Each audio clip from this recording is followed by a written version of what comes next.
ఒక విషయంలో ఒకటి నువ్వు నష్టపోయావు, నష్టపోతే ఇంకా లేదా దిక్కు, ఒకటికి 40 ఇస్తాడు నా దేవుడు.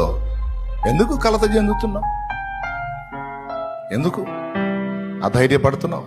ఆలోచిస్తున్నావు, తిండి మానుకున్నావు, నిద్ర మానుకున్నావు, విశ్రాంతి కోల్పోయావు. పిచ్చిదానిలాగా ఎందుకు మారిపోతున్నావు? పిచ్చోళ్ళలాగా ఎందుకు మారిపోతున్నావు? తమ్ముడా, అవసరం లేదు. నా దేవుడు నీతో మాట్లాడుతున్నాడు. కలత చెందొద్దు, కలవరపడొద్దు. నీ మనసు అలా ఒత్తిడి గురైనప్పుడు నా ఎద్దుకు పరిగెత్తు. నేను నీకు విశ్రాంతిని ఇస్తాను, నీకు నెమ్మదిస్తాను. నువ్వు అడిగిన దానికంటే, ఊహించిన దానికంటే ఉన్నతమైన కార్యాలు నీ కోసం సిద్ధపరిచాను. అవునేసయ్యా, నాకు నువ్వున్నావు. అనవసరంగా కలవరపడ్డాను, కలత చెందాను. నన్ను క్షమించు. ఇంకా నేను అలాంటి ఒత్తిడికి గురి కాను. ఒకవేళ ఏదన్నా ఒత్తిడి నన్ను టచ్ చేసినా